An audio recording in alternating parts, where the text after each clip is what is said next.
नमस्कार. संघर्ष वृत्तवाहिनीमध्ये आपलं स्वागत. घेऊया ठाणे आणि आसपासच्या परिसरामधील घडणाऱ्या महत्त्वाच्या घडामोडींचा आढावा.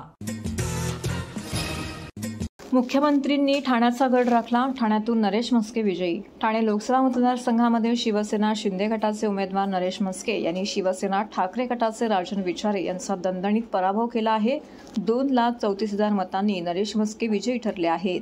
ठाणे हा मुख्यमंत्री एकनाथ शिंदे यांचा बालेकिल्ला मानला जातो, तर सत्ता विरुद्ध निष्ठा अशी येथील निवडणुकीला रंगत मिळाली होती. तसेच कोण बाजी मारणार याकडे सगळ्यांचंच लक्ष लागलं होतं. तसेच ही निवडणूक अटीतटीची लढत होईल असा अंदाज व्यक्त केला जात होता. पण पहिल्या फेरीपासूनच नरेश म्हस्के यांनी बाजी मारण्यास सुरुवात केली. मतमोजणीच्या फेऱ्या पुढे सरकत असताना धनुष्यबाण तळपत गेला आणि मशालीची धग कमी होत गेली. खासदार राजन विचारे हे दुपारी 12 वाजेपर्यंत मतमोजणी केंद्रामध्ये उपस्थित होते, परंतु म्हस्के यांची आघाडी कायम राहिल्याने त्यांनी अखेर मतमोजणी केंद्र सोडले. शेवटच्या फेरीअंती नरेश म्हस्के यांना 7,22,789 मतं मिळाली, तर राजन विचारे यांना 5,08,185 मतांचा पल्ला गाठता आला. त्यामुळेच या निवडणुकीच्या निमित्ताने खासदार म्हणून ठाण्यामध्ये ठाकरे गटाची असलेली एकमेव मोठी ताकद आणि अस्तित्व संपुष्टात आले आहे. दरम्यान म्हस्के यांच्या विजयाची घोषणा होताच शिवसैनिकांनी एकच जल्लोष करण्यास सुरुवात केली. गुलालाची प्रचंड उधळण करण्यास सुरुवात केली. मतमोजणी केंद्र येथून त्यांची भव्य अशी रथावरून मिरवणूक देखील काढण्यात आली. टेंबी नाका येथील आनंद आश्रम, त्याचबरोबर धर्मवीर आनंद दिघे यांच्या शक्तीस्थळावरती जाऊन म्हस्के नतमस्तक झाले.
सर्व नागरिकांना आवाहन करण्यात येत आहे की सध्या डासांमार्फत पसरणाऱ्या डेंग्यू या आजाराचा प्रसार रोखण्यासाठी प्रत्येकाने पुढील प्रमाणे कार्यवाही करावी.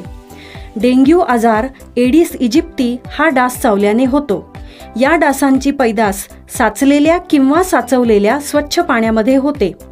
8 दिवसांपेक्षा जास्त दिवस पाणी उघडे व साचून राहिल्यास त्यात डास अंडी घालतात. अंड्यांच्या अळ्या तयार होऊन पुढे डास तयार होतात.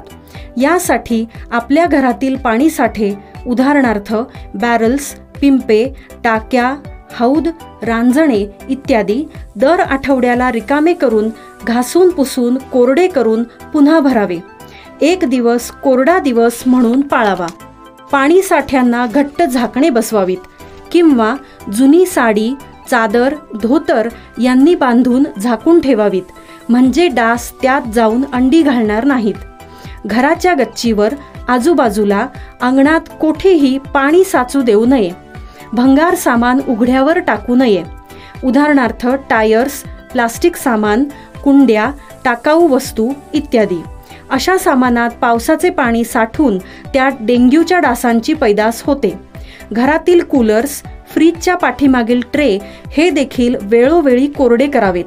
लक्षात ठेवा, नुसत्या फवारणीने डास घनता कमी होत नाही, तर त्यासाठी डास पैदास ठिकाणे नष्ट करणे ही आपल्या सर्वांची जबाबदारी आहे. कोणताही ताप अंगावर न काढता जवळच्या शासकीय रुग्णालयात मोफत औषधोपचार घ्या.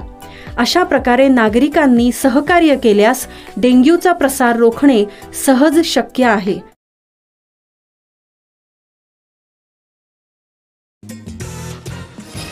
जागतिक पर्यावरण दिनाच्या निमित्ताने ठाणे महानगरपालिकेच्या वृक्ष प्राधिकरण विभागातर्फे पोखरण रस्ता क्रमांक 1 आणि नागला बंदर चौपाटी अशा 2 ठिकाणी वृक्षारोपण करण्यात आले. महापालिका आयुक्त सौरभ राव, अतिरिक्त आयुक्त संदीप माळवी, अतिरिक्त आयुक्त प्रशांत रोडे हे या वृक्षारोपण कार्यक्रमास उपस्थित होते. पोखरण रस्ता क्रमांक 1 येथे रस्त्याच्या दुतर्फा पारंपरिक पद्धतीने वृक्षारोपण करण्यात आले. त्यामध्ये बकुळीची 1000 झाडे लावली गेली, तर नागला बंदर चौपाटी येथे मियावाकी पद्धतीने 500 झाडं लावली गेली. त्यामध्ये पळस, बेल, नीम, कांचन, सीता अशोक, जांभूळ इत्यादी देशी वृक्षांचा समावेश आहे. पर्यावरण दिनाच्या निमित्ताने महापालिकेचा पर्यावरण विभाग आणि श्रीकला संस्कार न्यास यांच्या संयुक्त विद्यमाने 5 जून रोजी डॉक्टर काशीनाथ घाणेकर नाट्यगृह येथे सायंकाळी 5 वाजता करूनच दाखवू प्रदूषणमुक्त ठाणे या विशेष कार्यक्रमाचं आयोजनही करण्यात आलं होतं. नृत्य, नाट्य, स्टँडअप कॉमेडी, कविता, पर्यावरण नगरी यांच्यासह पर्यावरण मित्र पुरस्कारांचं वितरण करण्यात आले.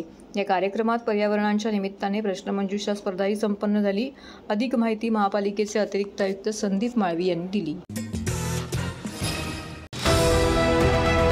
TJSB सौर शक्ती कर्ज, गो ग्रीन, करा वीज बिलावर बचत. आकर्षक व्याजदर, 84 महिने परतफेड कालावधी, 80% लोन, व्यावसायिक आणि उद्योजकांकरता सुद्धा. अधिक माहितीसाठी तुमच्या जवळच्या शाखेला भेट द्या किंवा संपर्क साधा. 1800-223-466 आणि 1800-266-3466.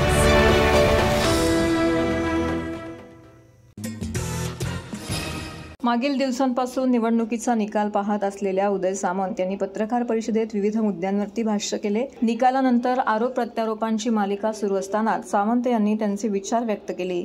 सामंत यांनी सांगितलं की 7 खासदार निवडून आणले आहेत आणि सर्वांनी चांगलं काम केलं आहे. नरेंद्र मोदी 3ऱ्यांदा पंतप्रधान होणार आहेत ही ऐतिहासिक बाब आहे.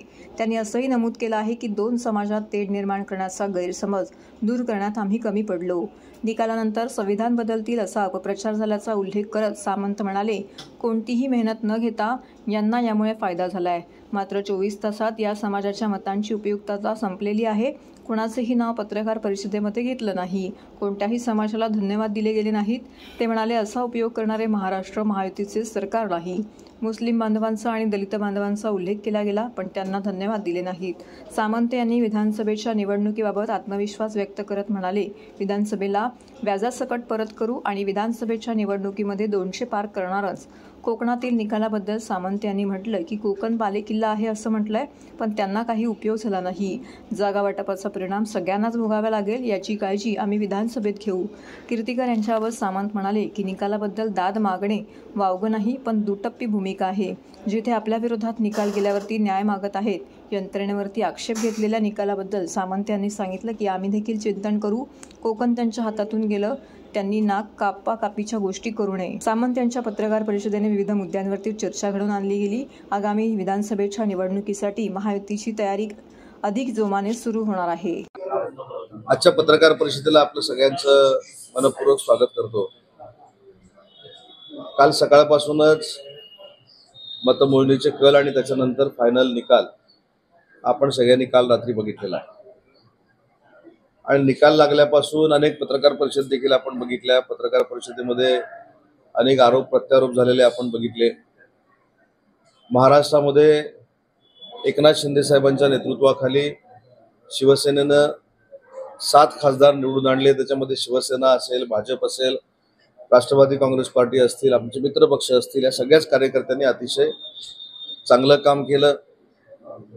अपेक्षित यशापर्यंत जरी आम्ही महाराष्ट्रामध्ये पोहोचू शकलो नसलो तर देशामध्ये पुन्हा एकदा नरेंद्र मोदी साहेबच देशाचे तिसऱ्यांदा पंतप्रधान होत आहेत.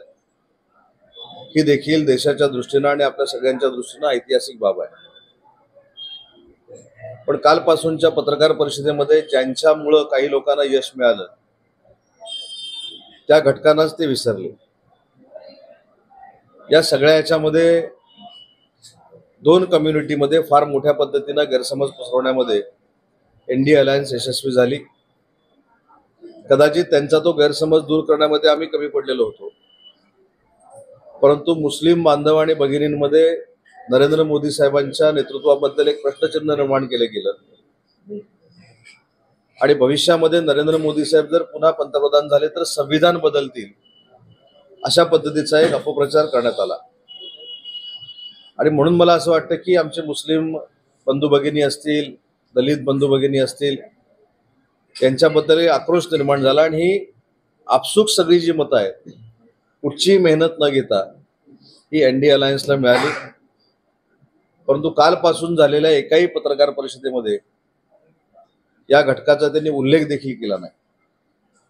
आणि म्हणून 24 तासात ज्यांची उपयुक्तता संपलेली आहे अशाने देखील समजून घेतलं पाहिजे की जो गैरसमज पसरून फक्त मतासाठी उपयोग करून घेतलेला आहे असा उपयोग करणारं महाराष्ट्रातलं महायुतीचं सरकार नाही, किंवा देशातलं देखील नरेंद्र मोदी साहेबांच्या नेतृत्वाखाली येणारं सरकार नाही. तर हे होतं संघर्ष वृत्तवाहिनीचं आजचं बातमीपत्र. उद्या पुन्हा भेटू याच वेळी याच ठिकाणी ताज्या घडामोडींसह. तोपर्यंत नमस्कार.